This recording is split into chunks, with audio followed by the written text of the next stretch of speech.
तो periodic classification, periodic properties, IUPAC nomenclature. The elements having atomic number more than 100. अब जो elements है इनका एटॉमिक नंबर जब मोर देन 100 आ रहा था तो हमारे पास प्रॉब्लम ये थी कि उस इतने बड़े एटॉमिक नंबर की जब बात कर रहे हैं तो हमें उनके बारे में कुछ याद नहीं रह रहा था, यानी we are unable to learn about what is the IUPAC nomenclature, right? तो वो कहते हैं ये तो बहुत आसान था कि सोडियम 11, आपने कहा ठीक है sodium is 11, atomic number 11, sodium symbol Na। लेकिन जब आप 6 से थे तब से सुनते आ रहे हो कि sodium atomic number 11, symbol Na। ऐसे पोटेशियम का सिंबल P से ना हो कि किससे है, K से, फास्फोरस P से है, कैल्शियम Ca है और क्रिप्टॉन Ka। ये सब आपने याद किया है विद यू कैन से टाइम पीरियड या टाइम गैप, आपने धीरे धीरे ये सारे एलिमेंट्स याद कर लिए। अब वो कह रहे हैं रिसेंटली जब भी कोई एलिमेंट डिस्कवर होता है तो साइंटिस्ट जो है उनका एक ग्रुप जो है डिसाइड करता है what should be the symbol and what should be the name of recently discovered element. और ये एक बहुत लंबा प्रोसीजर था, यानी नेचुरल है, बहुत बड़ी एक मीटिंग होगी, बहुत सारे साइंटिस्ट इकट्ठे होंगे, there are some confusion, some you can say points in favour, some are against. कोई कहेगा हमारी कंट्री के नाम पे रख दो उसका नाम, कोई कहेगा हमारी कंट्री पे, जैसे रदरफोर्ड के नाम पे रखना है तो उसके लिए वोटिंग होगी, बोहर के नाम पे रखना है तो उसके लिए वोटिंग होगी। तो ये एक लंबा सा प्रोसीजर था। लेटर ऑन साइंटिस्ट को ये समझ आया कि जब हम आर्टिफिशियली एलिमेंट्स बना रहे हैं, यानी elements are nowadays being created by radioactivity, तो हम एलिमेंट्स को आर्टिफिशियल मेथड से बना रहे थे। तो वो तो रिसेंटली जब जब न्यूक्लियर रिएक्शंस होती जाएंगी आपका नया नया नया नया एलिमेंट डिस्कवर होता जाएगा। तो उन्होंने कहा हम एक रूल्स बना लेते हैं जिसके बेसिस पे हम किसी भी एलिमेंट का नाम या फिर सिंबल बाय सिंपल मेथड यानी रूल्स के बेसिस पे डिसाइड कर देंगे, हमें कुछ सोचना नहीं पड़ेगा, नामकरण नहीं करना पड़ेगा। तो वो रूल क्या था, जैसे ऐसे समझ के देख लो, अगर आर्टिफिशियल इंटेलिजेंस वर्क करती है तो रोबोट्स के नाम कैसे हुआ करेंगे, robot number 1 2 3 1A 1B 1C, बस एक रूल्स के बेसिस पे उनके नाम रख दिए जाएंगे, उनके लिए स्पेशली कोई नामकरण करने की यूनिट नहीं होगी। इन द सेम मैनर वो कहते हैं elements with atomic number more than 100 we can just name them IUPAC with the help of IUPAC rules. Rules क्या है, वो कहते हैं जीरो को कहा करेंगे nil, zero will be named as nil, one को हम कहेंगे un, one is un, two is going to be bi, three is tri, four is quad, five is pent, six is hex, seven is sept, 8 is oct and 9 is n। तो हमने numbers को पहले से ही क्या कर दिया, एक symbol देना था, तो हमने नंबर्स को पहले एक नाम दे दिया। 0 means nil, 1 is un, 2 is going to be pi, 3 is try, 4 is quad, 5 is pent, 6 is hex, 7 sept, 8 oct, 9 is n। ठीक है, अब नील का सिंबल होगा capital N, this is U, capital V, here it is T, Q, P, H, S, O and E। अब आपसे कहते हैं कि किसी भी एलिमेंट के लिए late us suppose atomic number 111, तो पहले तो हमने कहा atomic number 111 if late us suppose this is the element which is coming into existence, यानी कमिंग इनटू आवर नॉलेज कि ये कोई एलिमेंट है, नया डिस्कवर हो गया। अगर ये एलिमेंट डिस्कवर हुआ तो हम इसका नाम रखेंगे 111, मतलब अन अन अन, 3 बार अन लिख लिया। अब पीछे लिखेंगे ium, its name is going to be unununium, right?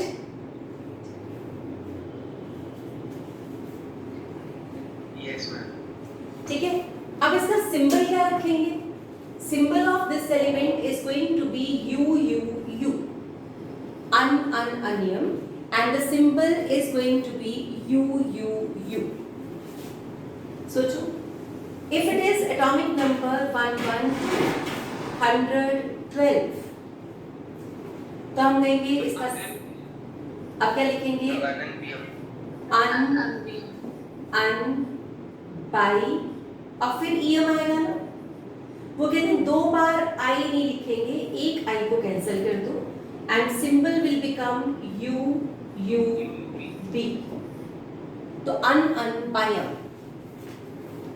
तो अब आपके पास कोई भी एलिमेंट आ जाए, atomic number let us suppose 114, तो what should be the name? Yes, correct, ununquadium. Symbol बन जाएगा U U Q, बिल्कुल ठीक। तो हम कहेंगे it is ununquadium U U Q। If it is atomic number 190, यानी इन फ्यूचर हो सकता है 190 एलिमेंट भी हमारे पास आ जाएगा। तो अगर एटॉमिक नंबर 190 होता तो what should be the name of this element and how will write the symbol? We'll say नीलियम। अब बेटा 3 N एक साथ नहीं लिख सकते, इसलिए एक N को ड्रॉप कर देते हैं, तो हम कहेंगे UN। 3 N together not allowed और 2 I together not allowed। ठीक है जी। अब इसको एटॉमिक नंबर 110 से ऊपर लिखा गया, रीजन इज बहुत सारा क्योस मचा। रीजन इज हमने सोचा था 100 के बाद ही रख लेंगे, लेकिन बहुत सारे नाम इतने कॉमन हो चुके थे, फेमस हो चुके थे कि उनको रिप्लेस कर पाना थोड़ा मुश्किल हो रहा था। तो वो कहते हैं अगर मान लो हम ये सिंबल ये एक्सेप्ट कर लेते तो हाइड्रोजन का नाम क्या होता? What should be the name of hydrogen if this is all correct and valid? तो हाइड्रोजन को क्या लिखते? अनियम, यानी अनियम। ऐसे ही अगर आपके पास सोडियम होता तो नाम होता अनियम, यानी यू यू।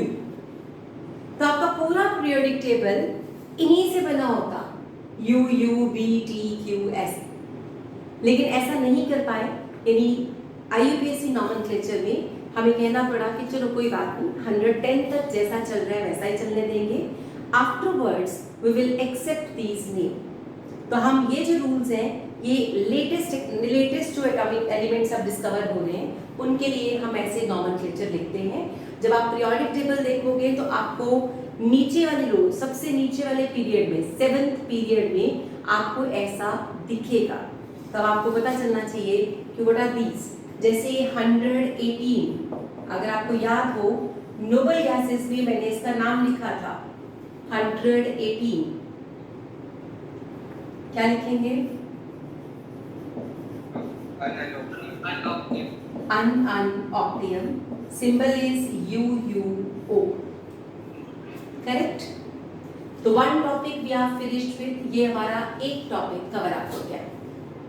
समझ आया बेटे सबको? Any doubt if you have? No doubt ma'am. Good. Next point, अब हमें समझना है हमारा modern periodic table. The next topic we are going to understand is modern periodic table.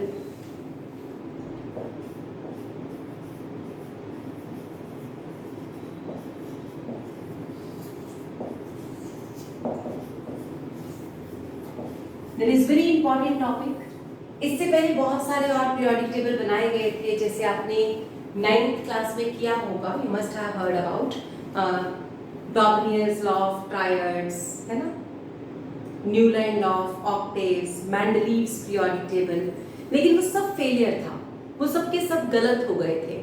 उनमें से हम ये कहते हैं कि वहाँ कुछ ना कुछ प्रॉब्लम थी, वो पीरियोडिक टेबल ठीक नहीं थे, उनमें कुछ कंफ्यूजन्स थी, वहाँ कुछ गलतियाँ थी, इसलिए हमें मॉडर्न पीरियोडिक टेबल पे रिलाई करना पड़ता है। And that modern periodic table on which we are going to rely is called modern periodic table, right. तो जब हम मॉडर्न पीरियोडिक टेबल की बात करते हैं तो बेटा modern periodic table is based on, आप कहते हो इसका मॉडर्न पीरियोडिक लॉ है, there is a modern periodic law on the basis of which we are having modern periodic table. ये लॉ क्या कहता है? इस लॉ का कहना है physical and chemical properties of elements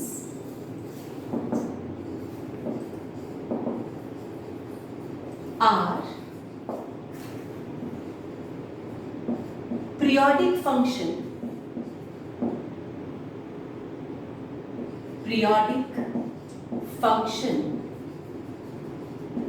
of their atomic numbers.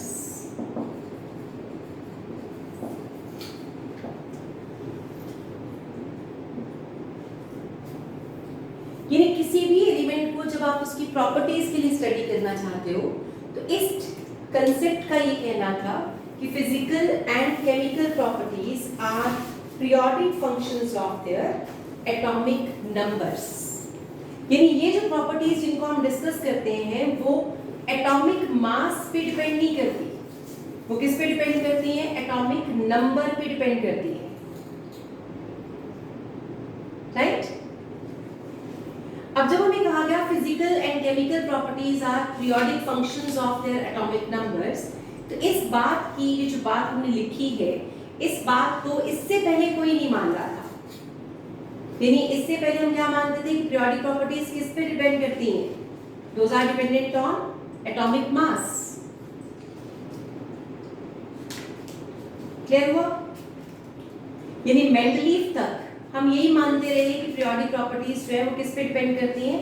Those are dependent upon atomic mass. लेकिन जो लेटेस्ट टेबल है जिसे हम कहते हैं long form of periodic table और मॉडर्न पीरियोडिक टेबल, उसमें हम ये कहते हैं कि physical and chemical properties are dependent on atomic numbers and not on atomic mass, right. अगर ऐसा है कि physical and chemical properties are periodic functions of their atomic numbers, इसका मतलब एटॉमिक नंबर, तो आप कहते हो a periodic table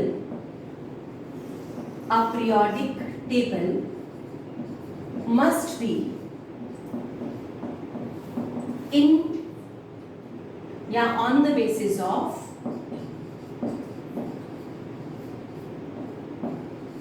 atomic numbers। तो पीरियोडिक टेबल नेचुरल है एटॉमिक नंबर पे बेस्ड होना चाहिए, ना कि एटॉमिक मास पे, right. Moseley was the first who concluded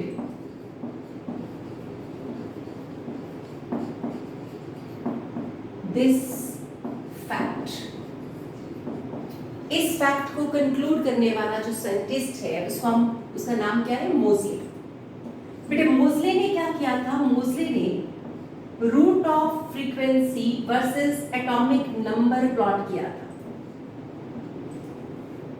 The root of frequency and atomic number, and he observed that this is going to be a straight line linear graph।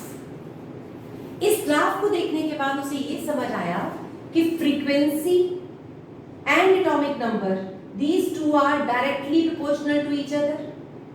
इसका मतलब जो property आप पढ़ रहे हो वो किस पे डिपेंड कर रही है? एटॉमिक नंबर पे, और डायरेक्टली प्रोपोर्शनल है। And from this line straight line graph, he concluded that वाकई जो है एक्चुअली प्रॉपर्टीज किस पे डिपेंड कर रही है, एटॉमिक नंबर पे डिपेंड करती है। तो हम इसे कहते हैं मोज़ले's वर्क। अब मॉडर्न पीरियोडिक टेबल यानी जिसे आप कहते हो मॉडर्न पीरियोडिक टेबल, वो मोज़ले के इसी प्रिंसिपल पे बेस्ड था। इसी को हम कहते हैं long form of periodic table, long form of periodic table, और इसी को हम कहते हैं बोहर्स पीरियोडिक टेबल। अब हालांकि इसका बोहर से कोई लेना देना तो नहीं था, लेकिन still it's name is Bohr's periodic table.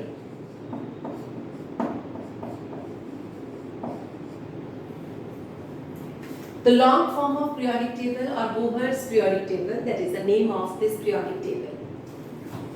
बेटा इस periodic table में आपका जो टेबल है वो 4 ब्लॉक्स का बना हुआ है। Periodic table is consisted of 4 blocks. पहले हम उसकी शेप ड्रॉ कर लेते हैं। यहाँ पे हमारे पास ऊपर एक अलग से एलिमेंट है हाइड्रोजन, जिसको अलग रखा गया है। ये हमारे पास है S block. The first block we have is S. This block is completely the P block. ये बीच में आपके पास है डी ब्लॉक, और नीचे हमारे पास 2 लाइंस हैं जिनको हम बोलते हैं F block. So how many blocks are there in our periodic table? The answer is there are 4 blocks in our periodic table. S, P, D and F. हाँ जी बेटे, यहाँ तक any doubt if you have? No doubt, ma'am. अब S, P, D, F आपको पता ही है। S, P, D, F क्या है? सबशेल्स है। तो आप कहते हो S, P, D, F. There are 4 blocks in the periodic table. पहले तो ब्लॉक्स को ही समझ लेते हैं। एक हमारे पास है S block, P block, D block and F block, right? बेटा जो S ब्लॉक है, S में क्योंकि मैक्सिमम कितने इलेक्ट्रॉन्स आ सकते हैं? 2। Therefore 2 groups. ग्रुप्स का मतलब होता है 2 वर्टिकल कॉलम्स, यानी एस ब्लॉक में आपके पास 2 वर्टिकल कॉलम्स हैं। ये हमारा एस ब्लॉक होगा। तो यहाँ आपके पास 2 वर्टिकल कॉलम्स, यानी दिस इज एस ब्लॉक। तो एस ब्लॉक में 2 ही ग्रुप्स क्यों हैं? क्योंकि एस में 2 ही इलेक्ट्रॉन्स आ सकते हैं। ये बात समझ आ गई? अब आप मुझे बता सकते हो पी ब्लॉक में मैक्सिमम कितने इलेक्ट्रॉन्स? 6। तो कितने ग्रुप्स? 4 क्यों? 6 इलेक्ट्रॉन्स, तो 6 ही ग्रुप्स। 1, 2, 3, 4, 5 and 6। तो इसमें 6 ग्रुप्स होंगे। तो P में आपके पास जितने इलेक्ट्रॉन्स उतने ही ग्रुप्स। तो यहां पे आप होंगे P1, P2, P3, P4, P5, P6। ये आपके पास आ जाएगा S1, S2। यानी अगर मैं इसमें लिखूं S1, S2, तो मुझे यहां लिखना पड़ेगा P1 से लेकर P6 तक। अब D में आपके पास मैक्सिमम कितने इलेक्ट्रॉन्स हैं? 10 तो 10 ही ग्रुप्स होंगे। कहां से लेकर कहां तक? D1 to D10. D1 to D10। अब F ब्लॉक नीचे रखा गया था अलग से सेपरेटली। यहां तक हमारे ग्रुप्स तो पूरे हो गए थे। तो F ब्लॉक में हम कहते हैं F14 तक हो सकता है। F14 but this block is placed at the bottom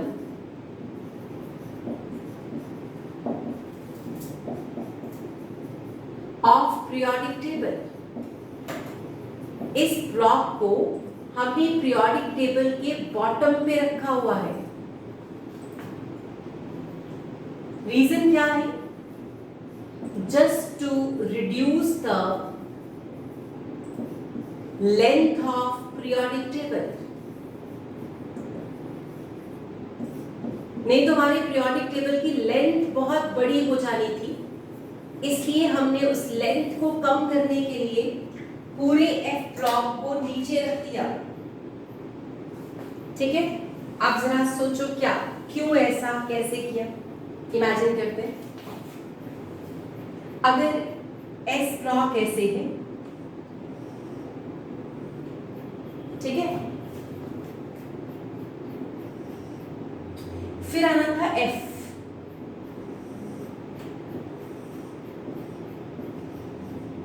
फिर आता डी, और फिर आ रहा था पी। क्योंकि आपको मैंने कहा था सबसे पहले एन एस फिल होता है, फिर n-2 f की टर्न आती है, फिर n-1 d फिल होता है, और फिर n p की टर्न आती है। इफ यू रिमेंबर, देखो सर, 6s के बाद क्या आएगा? 4f, 5b और 6p। तो ns, n-2f, n-1d, np। तो ये ऐसे बनता 2, फिर 14, फिर 10 और फिर 6। इट मीन्स 2, 14, 10, 6, तो 32 कॉलम्स बनाने पड़ते हैं। अब हमने क्या किया? हमने इस पूरे को उठाया और इसको प्लेस्ड एट बॉटम कर दिया, तो आपका पीरियोडिक टेबल छोटा हो गया। यानी कहां तो आपको 32 ग्रुप्स बनाने पड़ते, आपने इस एफ ब्लॉक को नीचे कर दिया तो कितने ग्रुप्स बनाने पड़े? 18 ग्रुप्स। ठीक है, यहां पे मेरे पास कितने ग्रुप्स आएंगे? 2 ग्रुप्स। हमने फिर इसमें क्या ले लिए? 10 ग्रुप्स, और इसमें ले लिए 6 ग्रुप्स। तो 2, 10 एंड 6 इन सबको नीचे उठा के रख दिया, तो F block is placed at bottom. यहां तक समझ आया? हाँ जी बच्चे, Yes, ma'am. यहां तक नोट कर लिया सबने? अब मैं मिटा दूं? Yes, ma'am.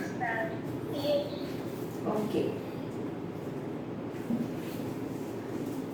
अब हम जरा ब्लॉक्स को समझ गए हैं, तो अब हम ग्रुप्स को समझ लेते हैं। Now let's understand groups.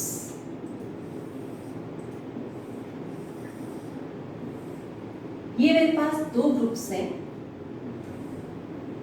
अब कॉन्फ़िगरेशन के हिसाब से चलेंगे, ठीक है? ध्यान रखना है आपने, ये सारा एक कॉन्फ़िगरेशन का पैटर्न चल रहा होगा।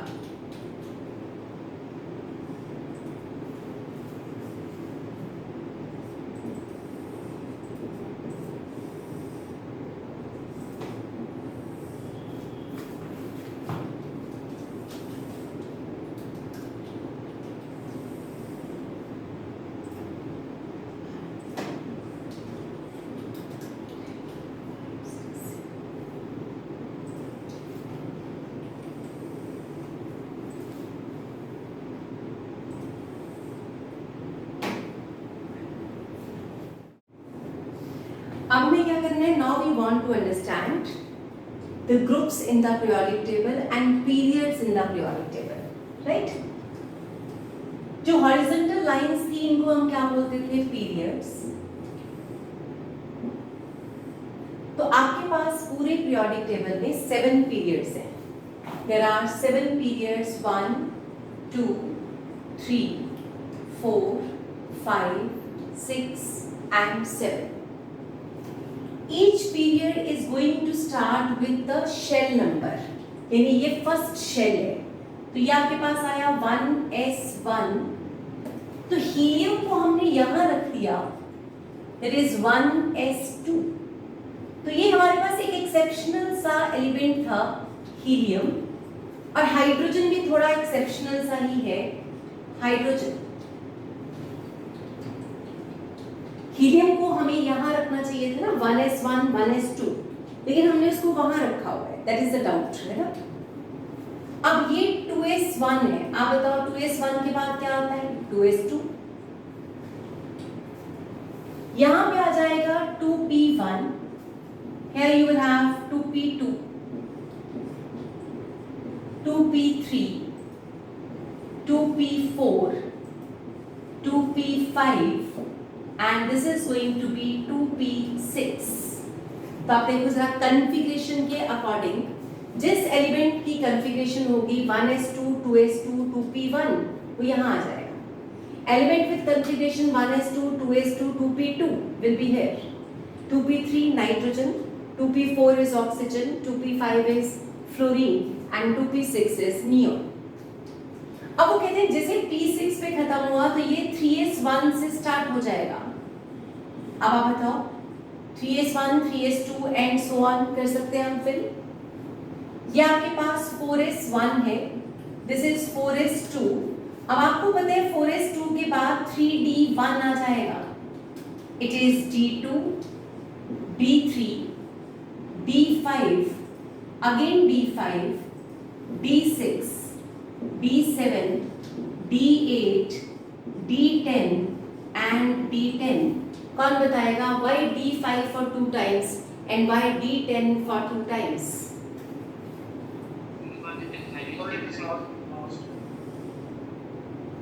d5 दो बार क्यों और d10 दो बार क्यों? सोचो क्या? क्योंकि बेटा D4 तो कोई एलिमेंट था ही ना, क्रोमियम याद करो, D4 की जगह पे क्या हो गया था half filled and fully field stable configurations. तो D4 की जगह पे क्रोमियम क्या बन गया था D5। फिर आपके पास D5 था ही, D6 D7 D8, D9 is copper और कॉपर ने खुद को क्या बना लिया था D10। तो इसलिए हमारे पास D9 वाला यहाँ पे कोई नजर नहीं आ रहा और D4 वाला भी नजर नहीं आ रहा। इसके बाद फिर से क्या आ जाएगा 4p1 4p2 and so on. तो कहां तक जाओगे आप 4p6 तक चले जाओगे। अब समझ आया डी ब्लॉक पी ब्लॉक से पहले क्यों आया, why D block is coming before that P block। ठीक है, अब हमें 5s1 समझ आ गया था, यहाँ पे 5s2 आ जाएगा, 6s1 6s2। अब बेटे 4f तो 6s के बाद आना चाहिए था, तो वो आपसे कहते हैं कि यहाँ पे ना एक छोटा सा रीजन शेडेड कर देते हैं। यहाँ पे 14 एलिमेंट्स उनको हम रखेंगे नीचे एट द बॉटम, यहाँ से ऐसे डार्क करके हमने नीचे रख दिया 14 एलिमेंट्स। 6s2 तक चला गया, यह आ जाएगा 4f1 4f2 4f3 till 4f14। और यहाँ आएगा फिर 5d1 5d2 5d3 5d4 5d3 5d4 5d5 and so on। Same manner 7s1 7s2, वो आपसे कहते हैं जरा फिर से देखो, फिर 14 एलिमेंट्स आ जाएंगे। इन 14 एलिमेंट्स को फिर नीचे लेके आना पड़ेगा और ये बन जाएगा 5f1 5f2 and so on till 5f14। In 14 elements को हमने क्या रखा हुआ है नाम f ब्लॉक। इसीलिए अब आपका f ब्लॉक नीचे लाई करता है अलग से। तो पीरियोडिक टेबल में f ब्लॉक को नीचे क्यों रखा गया है? Just to short down the length of that periodic table. हम कहते हैं लेंथ को कम करने का और कोई मेथड नहीं था, तो हमने इस तरह से लेंथ को कम कर दिया। बोलो जी 14 एलिमेंट्स, इसका मतलब इसमें कितने पार्ट्स होंगे 14। तो आप कहोगे 14 एलिमेंट्स यहाँ पे 14 यहाँ पे, टोटल कितने एलिमेंट्स हो गए 28 एलिमेंट्स इन f ब्लॉक। तो 28 एलिमेंट्स इन F ब्लॉक। तो अभी तक हम 7th पीरियड तक ही पहुंच पाए हैं। अभी तक हमने इससे ज्यादा एलिमेंट्स डिस्कवर नहीं किए हैं, तो अभी तक हम सिर्फ इतना ही पढ़ रहे हैं, राइट। अब ये आपके पास आ जाएगा, यहाँ पे बताओ कौन सा P आएगा, 5p1, here it is 6p1, 7p1 and it will be finished at, ये 3p6 हुआ, this is 4p6, 5p6, 6p6, 7p6, right? Got it? हाँ जी बेटा, यहाँ तक बताओ, any doubt if you have? बोलो।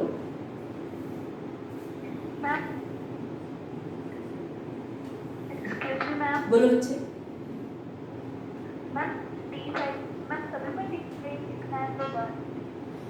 D5 देखो क्रोमियम में तो आपको बताइए, यहाँ पे भी डी, यहाँ थोड़ी सी एक्सेप्शन ज्यादा है, जहाँ जहाँ पे एक्सेप्शन है वहाँ मैं स्टार लगा देती हूँ। ये 2 एक्सेप्शन है मेरे पास, राइट। ये नीचे वाले जो एलिमेंट्स है सारे एक्सेप्शनल है। अब ये मैंने ऐसे कर दिया, ये सारी एक्सेप्शंस है यहाँ तक, ठीक है। और नीचे यहाँ पे सिर्फ एक एक्सेप्शन है। इसके बहुत सारे एक्सेप्शंस हम याद नहीं कर रहे थे, अभी +1 में हो आप, तो हमें पता है कि ये बहुत सारी एक्सेप्शंस हैं, इसलिए मैंने इसकी कन्फिगरेशन लिखी नहीं है। ये भी आपके पास एक एक्सेप्शन है, इवन यहाँ पे आपके पास यहाँ एक एक्सेप्शन नजर आती है। तो आपके पास exceptions are there, therefore we are not writing here D1, D2, D3. अब P ब्लॉक में कोई एक्सेप्शन नहीं होती, तो आप लिखोगे no exceptional configurations in S and P block. इसका मतलब जितनी भी एक्सेप्शनल कॉन्फ़िगरेशंस है वो कहाँ एग्जिस्ट करती हैं, D और F ब्लॉक।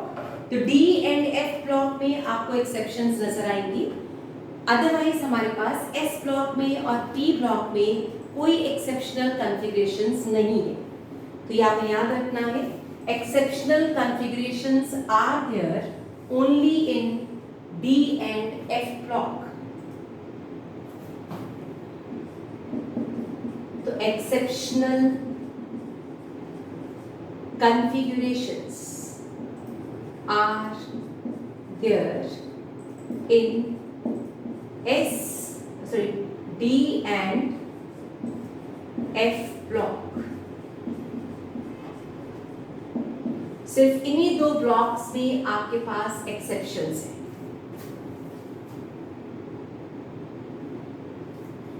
ठीक है जी। कोमल B5, ये जो एलिमेंट है ये क्रोमियम है, दिस इज क्रोमियम। तो ये आ जाएगा 4s1 3d5। Half filled and fully filled configurations are extraordinarily more stable. और ये हमारे पास है कॉपर, तो कॉपर की कॉन्फ़िगरेशन आती है 4s1 3d10, जबकि होना चाहिए था 4s2 3d9, ठीक है, याद आ गया? हाँ जी बेटा, नोट कर लिया, आगे चले।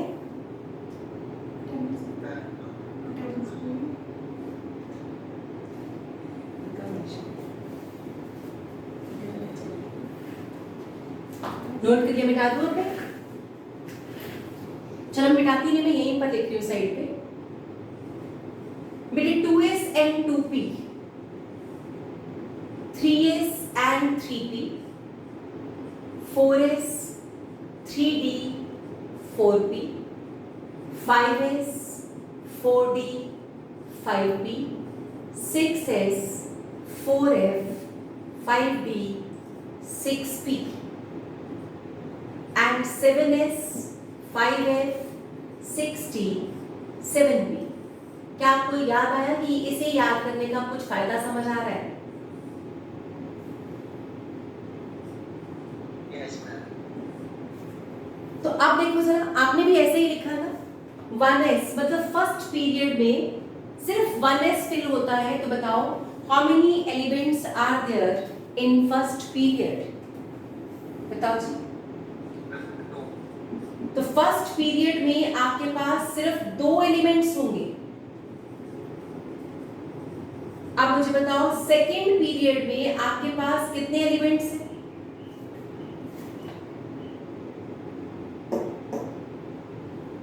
To S and 2p। Second period में हमारे पास कितने एलिमेंट्स होंगे जब आप सिर्फ 2s और 2p को फिल कर रहे हो? 5 कैसे? 2s में कितने इलेक्ट्रॉन्स आएंगे? 8। 2s में 2 इलेक्ट्रॉन्स आएंगे और 2p में 6 आएंगे ना, तो 6 + 2 is 8। तो आप देखो जरा 1 2 3 4 5 6 7 और 8, राइट? अब बताओ थर्ड पीरियड में how many elements are there? Third period यहां से देखो 18। पीरियोडिक टेबल देखो, 3s के बाद क्या फिल होता है? 8। 3s के बाद तो 3p फिल हो गया ना बेटा, तो सिर्फ 8 ही एलिमेंट्स होते हैं। अब बताओ फोर्थ पीरियड में कितने एलिमेंट्स? 18 एलिमेंट्स। फिफ्थ पीरियड में 18। सिक्स्थ पीरियड में 32 and seventh period again 32 elements are there। तो किसी भी पीरियड में कितने एलिमेंट्स होंगे that we can easily guess from this configuration। आप अपनी पीरियोडिक टेबल को भी मत देखो, सिर्फ इसको देखो बेटा। फर्स्ट पीरियड में 1s फिल हो रहा है, 1s में सिर्फ 2 इलेक्ट्रॉन्स हैं। सेकेंड पीरियड में 2s और 2p फिल हो रहा है, उसमें टोटल कितने आ जाएंगे? 8 electrons. 3s and 3p filled 8 electrons, 4s 3d 4p 2 10 6 18 elements, 2 10 6 again 18 2 14 10 6 32 2 14 10 6 32। The number of elements in a periodic table can be easily known, यानी पीरियड में कितने एलिमेंट्स हो सकते हैं that can be guessed। ठीक है जी, यहां तक समझ आया?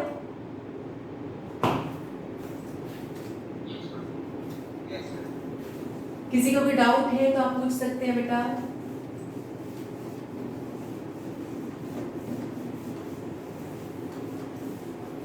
अब हमारे पास पीरियड्स हो गए 7, ग्रुप ब्लॉक्स हो गए 4 और groups are there, those are 18 groups.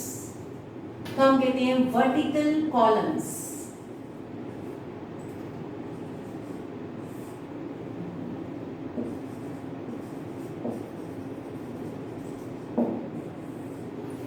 The vertical columns are named as groups and horizontal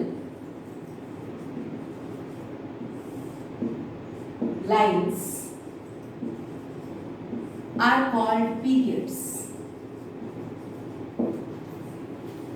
Total 7 periods are there and there are 18 groups।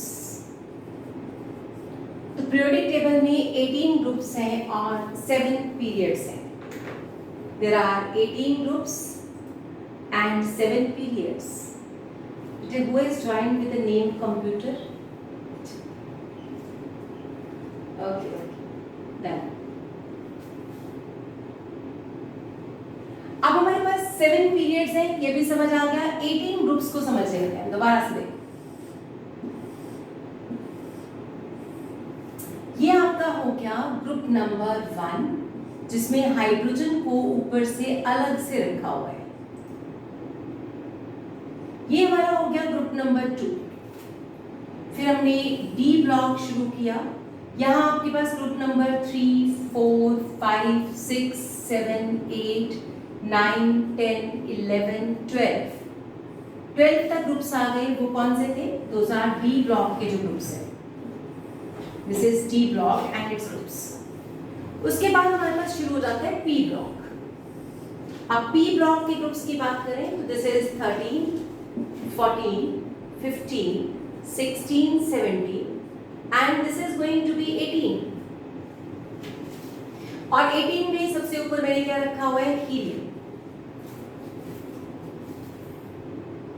F block का क्या करूं, उसके ऊपर कोई ग्रुप नंबर नहीं लिखा गया, there is no group number on F block. तो आप कहते हो एफ ब्लॉक एक्चुअल में कहां पर प्रेजेंट है?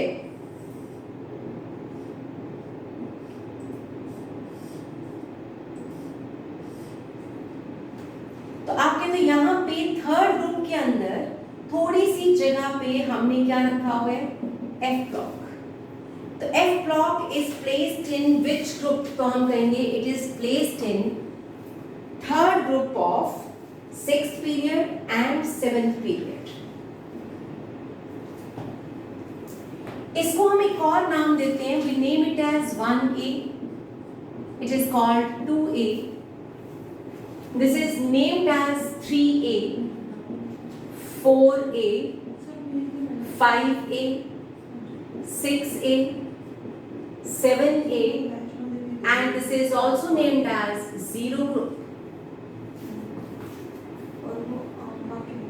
ये हमारे पास बन जाएगा 3B, 4B, 5B, 6B, 7B, 8 group. 8, 9 और 10 तीनों को हमने एक साथ रखा हुआ है and we can name it as Roman 8। 11th is named as 1B and 12th is called 2B।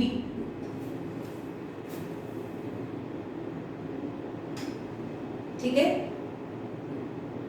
तो A and B classification is there or it can be direct numbers।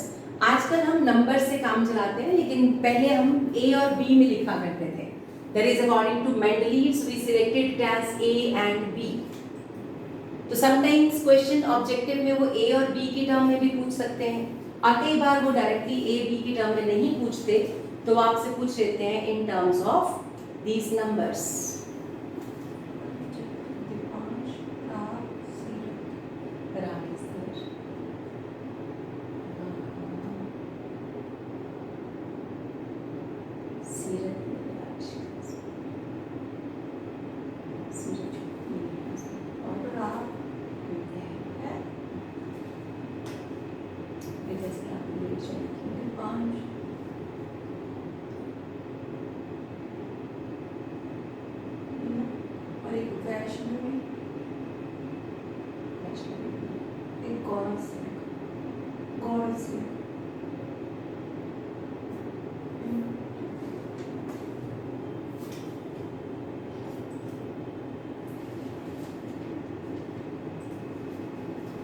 हाँ जी बच्चे, करें आगे, यहाँ तक समझ आती हो? ओके, हाँ जी बेटे।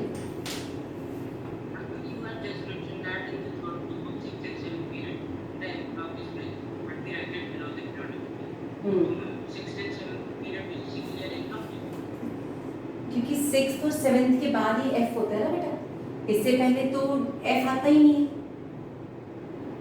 जैसे ये आपके पास है 4s1, 4s2 and this is 3d1, this is 5s1, 5s2 and this is 4d1। हमें यहाँ F मिलेगा ही नहीं। F मिलेगा ही कब, जब 6th पीरियड स्टार्ट होगा। This is 6s1, 6s2 and here we have 5d1 but here it is 4f1, यहाँ पे 4f आएगा। ठीक है, हाँ जी बेटा।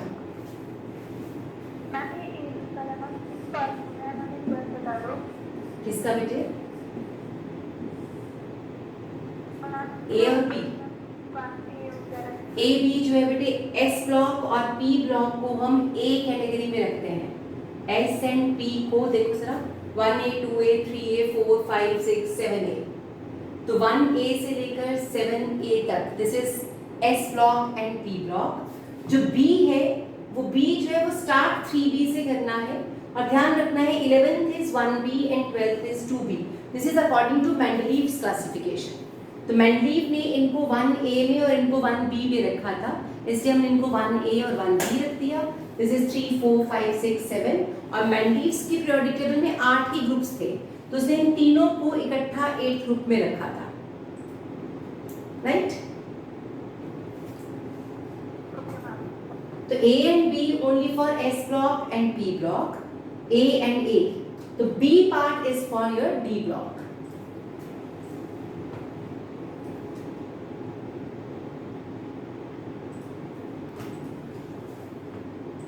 हाँ जी बेटा, करें आगे.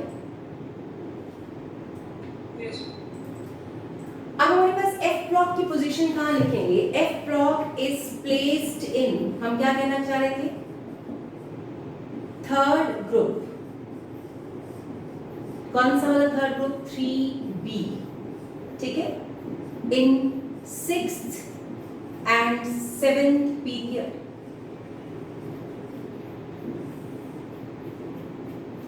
तो ये हमारे पास था block and groups and then periods. तो पीरियड, ब्लॉक, ग्रुप्स, इनका क्या मतलब है ये सब समझने वाला था. आपको यहां तक कोई डाउट है तो आप पूछ सकते हैं. Any doubt if you have. बेटा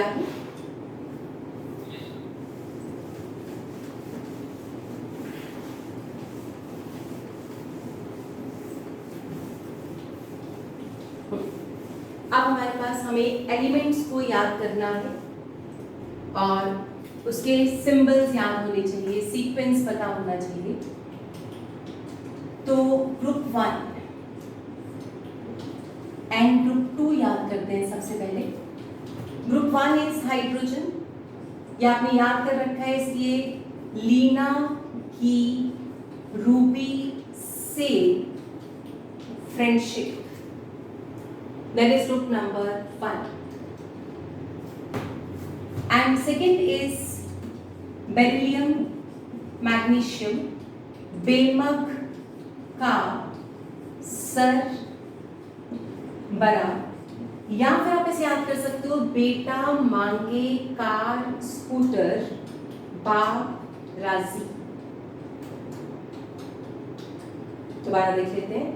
लीना की रूबी से फरियाद या रब से फरियाद. लीना की रब से फरियाद. या फिर आप कह सकते हो लीना की रूबी से फ्रेंडशिप. बेटा मांगे कार स्कूटर बाप राजी. तो ये दो जो ग्रुप्स हैं ये हमें लर्न करने हैं इन सिंबॉलिक फॉर्म. अगर आपने पहले से याद रखे हुए हैं वेल एंड गुड, नहीं याद किए हैं तो अब आपको याद करने पड़ेंगे. ठीक है? हाइड्रोजन को फिर मैंने अलग से रखा हुआ है, वो आपको बताए कि हमने इसको अलग ही रखना है. बेटा इसका एटॉमिक नंबर है 1.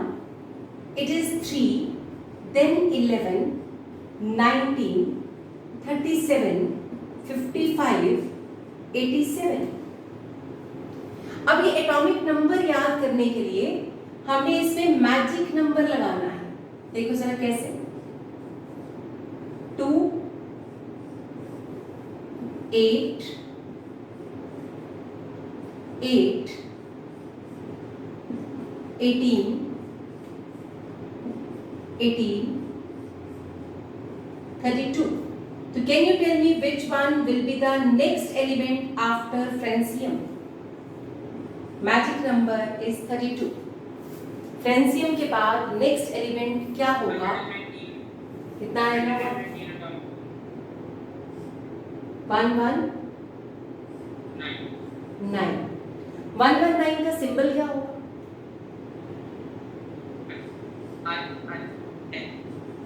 UUE, अनअनियम. ठीक हो गया?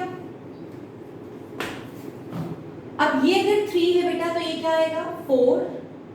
11 के बाद 12, 19 के बाद ये हो गया 20, दिस इज 38, 56, 88. अब बताओ ये आएगा 120. What is the symbol?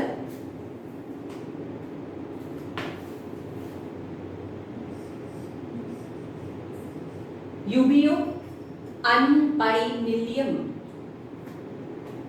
ठीक है, अनबाइनिलियम UBN। तो unbinilium is the symbol for 120 atomic number. और अब जरा ध्यान से देखो, मैजिक नंबर्स, पहला ही मैजिक नंबर 8 आ रहा है, फिर आपके पास दोबारा से 8, 18, 18, 32 एंड 32। हमारा नेक्स्ट मैजिक नंबर होगा 50।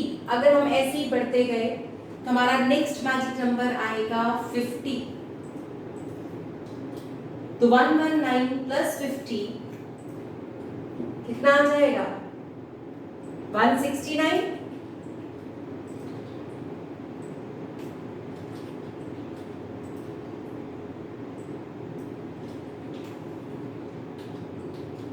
हालांकि हम इतने एलिमेंट्स अभी तक डिस्कवर नहीं कर पाए, लेकिन अब हमें पता है कि अगर डिस्कवर हो भी जाए तो हमें नाम पता है, सिंबल पता है, we can just write it as such. हम उसे देख सकते हैं, लिख सकते हैं। बोलो जी, यहां तक ग्रुप नंबर 1 और 2 दोनों याद हो गए? याद हो गया अच्छे से? लीना की रूबी से फ्रेंडशिप, या फिर लीना की रब से फरियाद, बेटा मांगे कार स्कूटर, बाबरा सी। 2 groups we have to learn. हाँ जी बेटे, डन हो गया?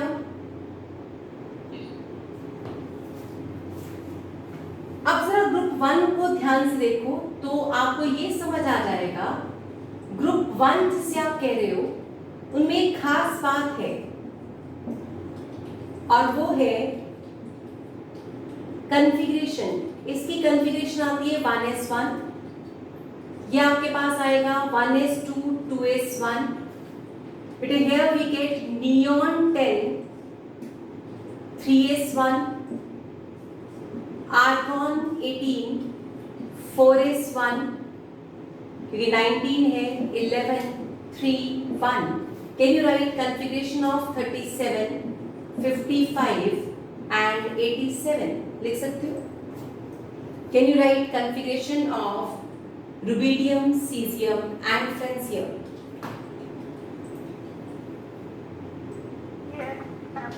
लिखो, जल्दी से लिख के बताओ।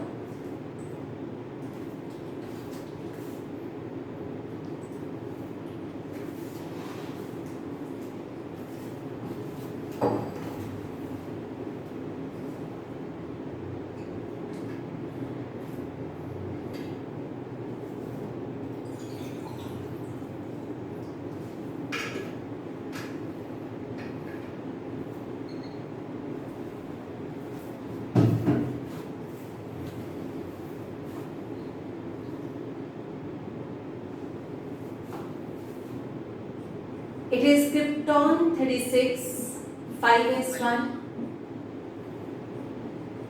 Then you have xenon 54, 6s1, radon 86, 7s1। अब यह ध्यान से देखो, डाउन द ग्रुप, जब आप नीचे की तरफ जा रहे हो, down the group, valence shell configuration क्या आ रही है? S1, S1, S1, S1, सब में S आ रहा है। क्या कह सकते हैं? NS1 आ रहा है। तो आप कहोगे S ब्लॉक में जब आप ग्रुप 1 में नीचे जा रहे हो तो हर बार NS1 आ रहा है। 1s1, 2s1, 3s1, 4s1, 5s1, 6s1, 7s1। अगर सबके वैलेंस इलेक्ट्रॉन कितने आएंगे? 1 ईच। तो वैलेंस इलेक्ट्रॉन 1 ईच, हर एक में वैलेंस इलेक्ट्रॉन 1 आ रहा है। Therefore, chemical properties are similar। इसलिए वो कहते हैं कि जो ग्रुप 1 होगा, यानी कोई भी ग्रुप के एलिमेंट्स जो होते हैं उनकी प्रॉपर्टीज आपस में मिलती जुलती होती हैं। तो ग्रुप के अंदर जो एलिमेंट्स हैं उनकी केमिकल प्रॉपर्टीज आपस में सिमिलर आती हैं। This is the logical reason behind it. तो किसी भी ग्रुप के एलिमेंट्स की प्रॉपर्टीज आपस में रिजेंबल करती हैं। ये बात समझ आ गई? हमें बैलेंस कॉन्फ़िगरेशन समझ आ रहा है, हमें बैलेंस इलेक्ट्रॉन सेम दिख रहे हैं और हमें पता है कि अगर बैलेंस इलेक्ट्रॉन सेम है, बैलेंस की जो कॉन्फ़िगरेशन सेम है, s में ही सबका इलेक्ट्रॉन है, तो अंडरस्टूड सी बात है केमिकल प्रॉपर्टीज तो बैलेंस इलेक्ट्रॉन पे डिपेंड करती है और अगर बैलेंस इलेक्ट्रॉन सेम है तो केमिकल प्रॉपर्टीज अपने आप ही सेम हो जाएंगी। तो similar chemical properties down the group या इन अ ग्रुप, तो रीजन आपके सामने है। अब बेटे बेरिलियम के केस में यहां आता है 2s2, मैग्नीशियम में आएगा 3s2, 4s2, 5s2, 6s2, 7s2, 8s2, तो मैं जनरल लिख सकती हूं ns2।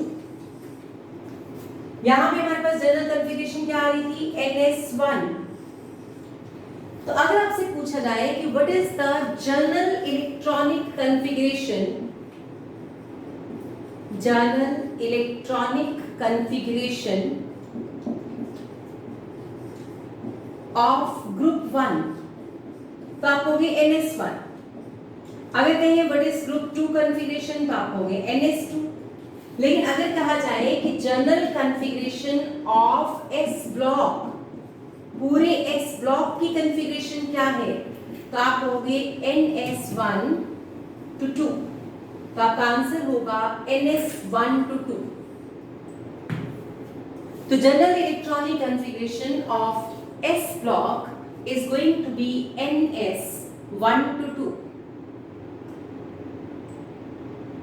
राइट? समझ आया?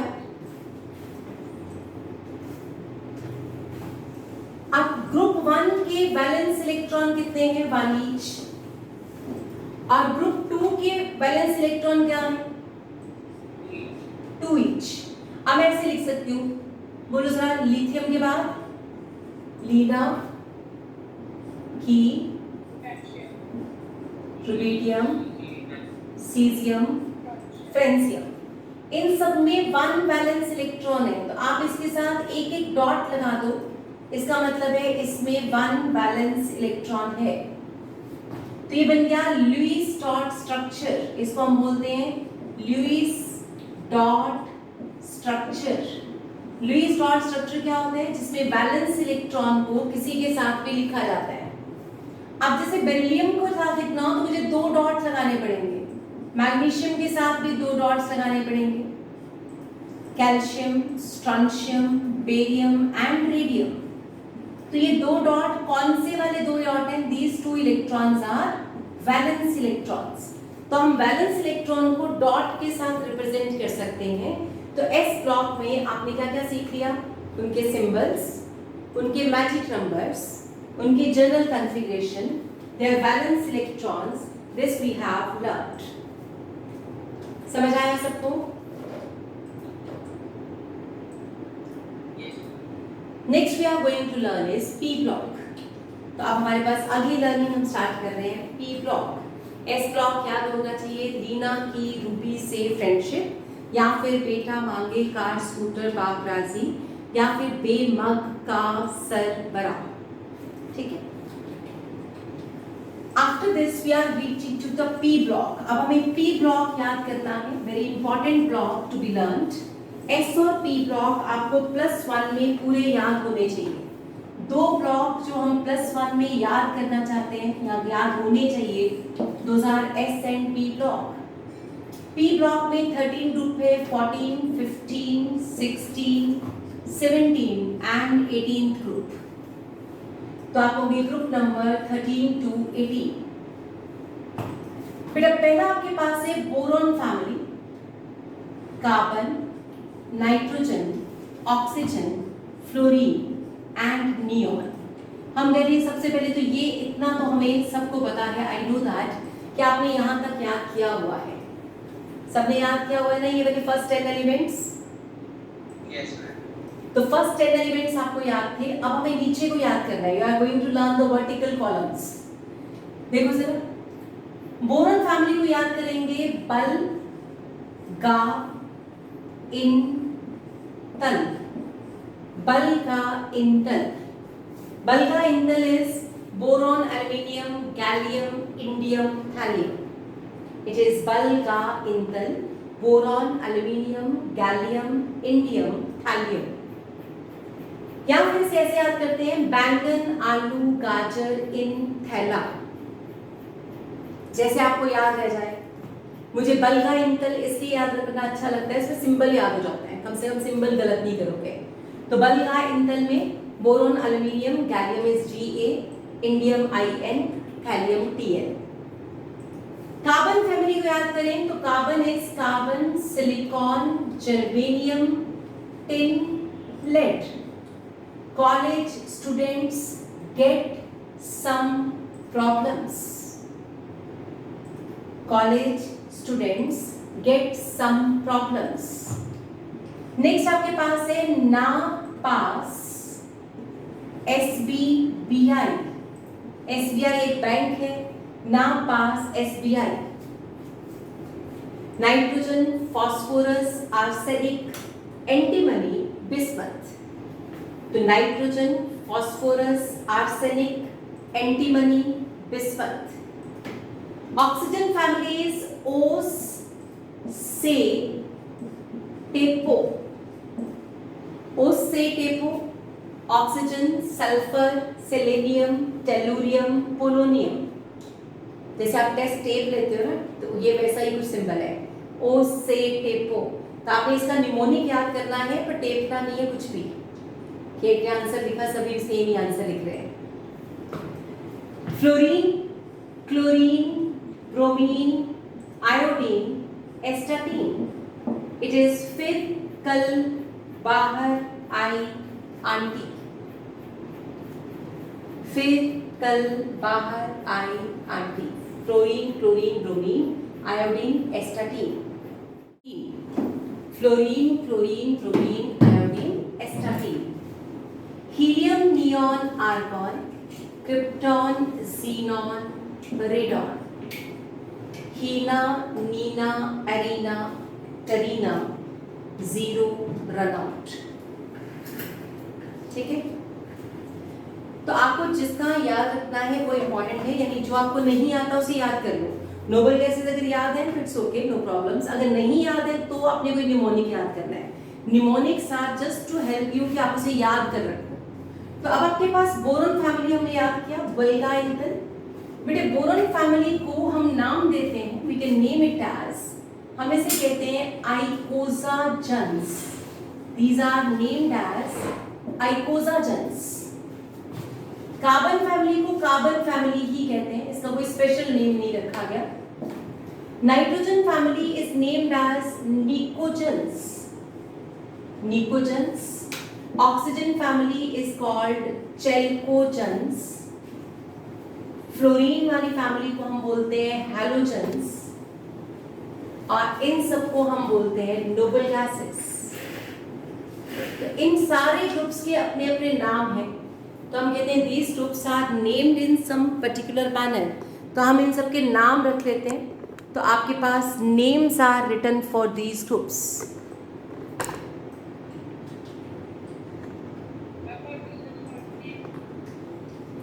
हाँ जी बेटे.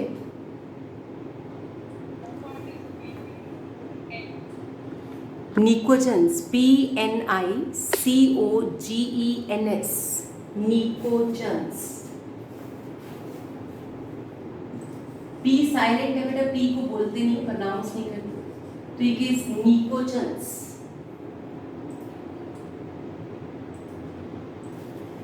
अब बोरॉन फैमिली को कॉन्फ़िगरेशन लिखें तो ये आता है 2s2 2p1. मैंने अभी बताया था, ये आ जाएगा 2p2. This will be 2p3, 2p4, 2p5 और ये बनेगा 2p6. हीलियम आपका 1s2 था. अब नीचे जाओगे तो ये 3p1 आने वाला है. This is 4p1, this is 5p1, and 6p1. It means down the group configuration फिर सेम आ रही है. तो अगर हम कहते हैं down the group configuration is found to be same, तो आपके पास जैसे जैसे आप नीचे जा रहे हो कॉन्फ़िगरेशन सेम रहेगी. अब कॉन्फ़िगरेशन सेम है तो यहाँ लास्ट में मैंने लिख दिया ns2np1, it is ns2np2, ns2np3, ns2np4, ns2np5, here it is ns2np6. तो अब मुझे बताओ कि हर फैमिली में अपनी एक कॉन्फ़िगरेशन बन गई. अगर मैं आपसे पूछूं what is general electronic configuration of P block, पूरे पी ब्लॉक की जनरल कॉन्फ़िगरेशन क्या होगी? ns2np126. तो आप लिखोगे ns2np126. करेक्ट. तो हम लेंगे पी ब्लॉक की जनरल कॉन्फ़िगरेशन जो है that is going to be ns2np126. That will be the general electronic configuration of p block. Boron family, carbon family, nitrogen family, oxygen family and halogens तक आपके जो magic numbers हैं, बेटे boron का atomic number है 5 और aluminium आपके पास आता है 13.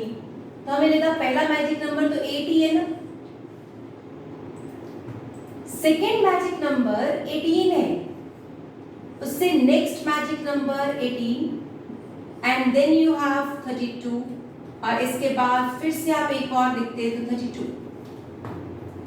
तो magic number of P block is not going to start from 8 8 18 18. वो क्या है 8 18 18.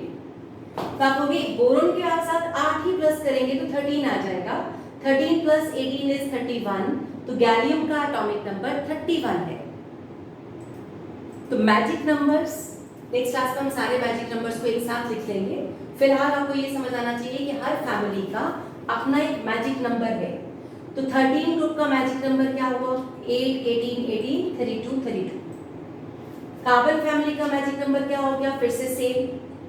Nitrogen family same, oxygen family same, halogens का भी सेम मैजिक नंबर. सिर्फ इसमें आपको एक मैजिक नंबर और ऐड करना पड़ेगा, दैट इज 8 8 18 18 32 32.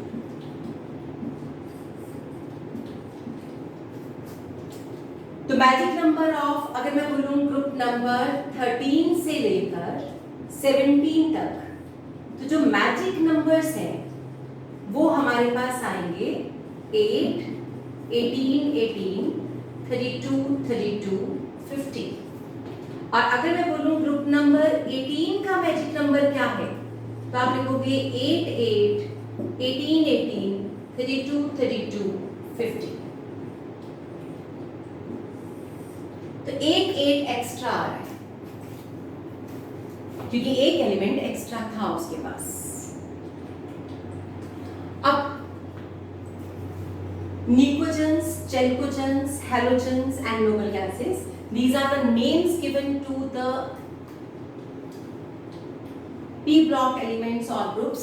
तो ये इसके फैमिली मेंबर्स के नेम्स हैं. आप मुझे बताओ सबके सिंबल्स पता है आपको? आईएन किसका सिंबल है? इंडियम. Tl for thallium. तो आप ये याद रख लेना बेटे. कुछ चीजें मुश्किल सी हैं जो पहली बार शायद सुन रहे हो, बस उनको अंडरलाइन कर देती हूँ. ये आपको पता होने चाहिए. You must name these. अगर आपको ये सिंबल पता होंगे तो आप कुछ कर पाओगे. जैसे what is Ge? Germanium. What is Ga? Gallium. Arsenic. तो gallium is Ga, indium In, Tl is thallium, germanium, tin, lead आपको मुझे पता है 10th क्लास में कराया था, 10th आपको याद होगा. As is arsenic, Sb is antimony, Sb is antimony. ऐसे इसका नाम स्टिब्बीन होता है, लेकिन स्टिब्बीन हम लिखते नहीं है, हम इसको एंटीमनी कहते हैं. हम लिखते हैं सिंबल SB लिख रहे हैं लेकिन बोलते इसे एंटीमनी है। Bi is bismuth, tellurium, polonium, selenium, arsenic याद हो गया। आर्सेनिक AR नहीं है, AS है। AR क्या है? Argon. Ga is germanium, tin, lead, gallium, indium, thallium. तो P ब्लॉक हमने लर्न कर लिया। अब इनके नाम का मतलब क्या है, ये किस बात को डोनेट करते हैं, यहाँ इसका क्या डिनोशन है, why we are saying pnictogens, word pnictogen का मतलब क्या होता है, ये सब हम नेक्स्ट क्लास में करेंगे विद द सेम टॉपिक। अब वैलेंस इलेक्ट्रॉन जरूर कर सकते थे बेटे, इसमें सबके वैलेंस इलेक्ट्रॉन आएंगे 3। तो अगर मैं आपसे बोलूं कि वैलेंस इलेक्ट्रॉन्स, तो इसमें 3 वैलेंस इलेक्ट्रॉन है, 4, 5, 6, 7 एंड 8। तो सबके वैलेंस इलेक्ट्रॉन कहां से समझ आए, जरा बताओगे वैलेंस इलेक्ट्रॉन कैसे पता चले?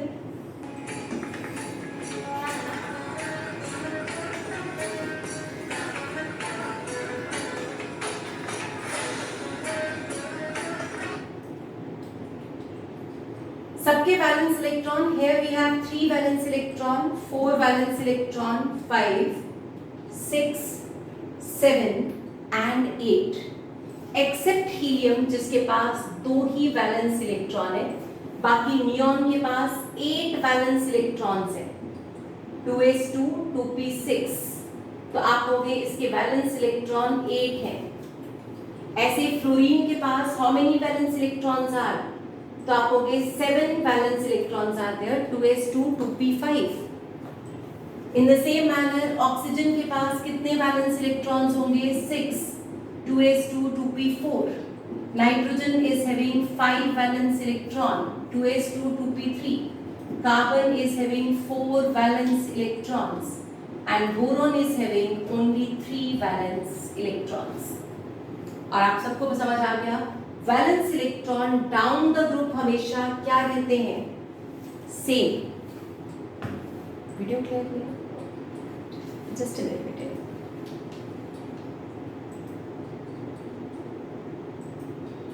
कुछ ठीक हो गया? Yes. तो valence electrons down the group remain same, और वैलेंस इलेक्ट्रॉन कहां से डिसाइड हुए, this we have done. Next class में बेटा पीरियोडिक टेबल को ही एक बार फिर दोबारा आगे कंटिन्यू करेंगे। इसको अच्छे से पढ़ लेना है, रिवाइज कर लेना, बस इस पे से डायरेक्ट से क्वेश्चंस आते हैं, बट अच्छा टॉपिक है, याद होगा तो आपका इनऑर्गेनिक स्ट्रांग होगा।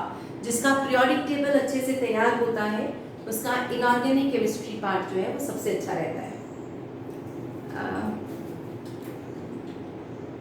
हिमांशी कुछ पूछना चाह रही है?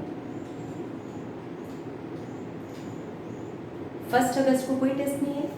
आई डोंट नो, छुट्टी है संडे पर या मेरे पेपर है। बेटे प्लानर पेपर देख लेना, ठीक है? मैं ग्रुप में डाल, एक मिनट अभी देख के बताते हैं।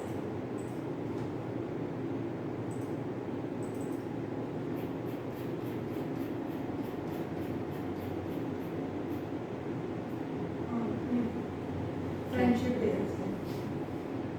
छुट्टी है बेटे, 1 अगस्त को आपका कोई टेस्ट नहीं है। We are going to enjoy your friendship day, ठीक है? ओके, अच्छा जी, अब आपको मैं असाइनमेंट्स बेटा ऐप में सेंड किया करूंगी, क्योंकि अभी तक मैं असाइनमेंट्स देती हूँ और कुछ बच्चे अटेम्प्ट करते हैं, कुछ करते ही नहीं है। तो from now onwards DPP will be assigned to you in your app. आपने उसे ऐप को खोलना है, असाइनमेंट सॉल्व करनी है, सबमिट करनी है, ठीक है? और आज अगर मैंने असाइनमेंट दी तो उसका सबमिशन डेट नेक्स्ट क्लास से 1 घंटे पहले खत्म कर दूंगी, ठीक है? यानी आपका आज अगर असाइनमेंट अलॉट हुई है आपको, तो नेक्स्ट क्लास से पहले आपने उसे सबमिट करना है। तब अपनी ऐप अच्छे से यूज करना सीख लो। DPPs will be in the group itself, यानी आपको अपने ऐप में ही असाइनमेंट सॉल्व करके सबमिट करनी है। वो बाद में ग्रुप में नहीं सेंड करेंगे, वहीं पर ही देख सकते हाँ। हैं जो अटेंड करेगा। तो वो आप अपनी असाइनमेंट अपने उसमें ही देख पाओगे, ऐप के अंदर खोल के कि हाँ मेरी असाइनमेंट के ये क्वेश्चन गलत हुए, मेरे ये डिस्कस करने हैं, मेरे ये डाउट्स हैं, ठीक है? ओके चलो ओके जी, थैंक यू बेटा, आज इतना ही करते हैं। नेक्स्ट क्लास में हम इसी टॉपिक को पी ब्लॉक को आगे लेके चलेंगे, यानी इस टॉपिक के आगे हमने कंटिन्यू करना है। ओके जी, थैंक यू बेटा, thanks for the class. Okay bye bye, God bless you.